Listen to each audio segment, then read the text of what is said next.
Michelin, une meilleure façon d'avancer.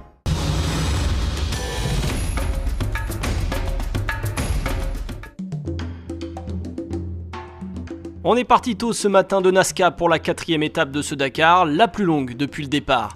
Afin de rallier Arequipa au programme 289 km de spécial et 429 de liaison, soit 718 au total. Parcourue dans le sens inverse l'an passé, cette étape avait fait des dégâts, nul doute que cette année encore, elle brisera les rêves de victoire de quelques concurrents. Le premier à se signaler, c'est l'américain Robbie Gordon au kilomètre 29, son Hummer est sur le toit. Déjà relégué à plus de 45 minutes, Gordon a désormais très peu de chances de s'imposer à Santiago. Un autre pilote perd du temps dans cette 4e étape, il s'agit de l'Argentin Alvarez, 3e au général, il est retardé par des ennuis mécaniques. Au premier pointage, au kilomètre 173, Gerlin Chichrit est leader avec dans son sillage Stéphane Peterhansel et Nasser Al-Attiyah. Les écarts restent infimes. L'Espagnol Carlos Sainz, lui, n'en finit plus d'être ralenti sur ce Dakar 2013 après ses ennuis GPS et des problèmes électroniques survenus hier. Son buggy, cette fois, est arrêté une vingtaine de minutes au kilomètre 147 pour des raisons mécaniques. Au kilomètre 227, pas de changement en tête, les 3 premiers se tiennent en 5 minutes. En revanche, à l'arrivée, le Qatari Nasser Al-Attiyah sur son buggy va remporter cette 4e étape pour 36 secondes devant Gerlin Chichrit qui a dominé toute la journée. Le leader Stéphane Peterhansel sur sa mini arrive 3e à 1,17 du vainqueur et conserve la première place du général devant Nasser Al-Attiyah.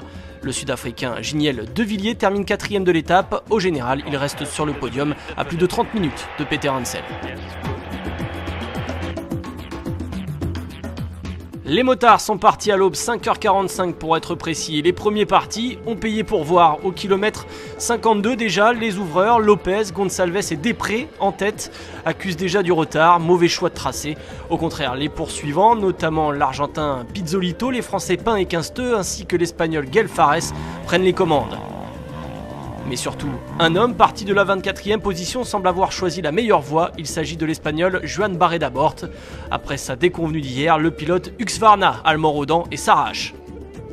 Au premier pointage, au kilomètre 173, il passe en tête avec 5,36 sur son compatriote Fares Guel.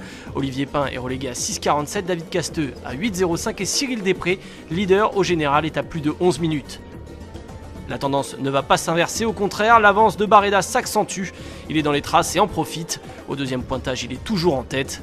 Et après les 289 km de course, le pilote Husqvarna s'impose en 3h41 minutes et 9 secondes devant les deux Français Olivier Pain et David Casteux. D'ailleurs, les deux pilotes Yamaha font la belle opération du jour.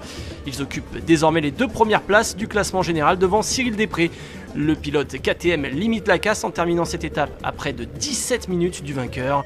Et justement pour Joan Barreda Bort, l'opération est bonne puisqu'il revient à la 4e place à 5,38 du nouveau leader Olivier Pain.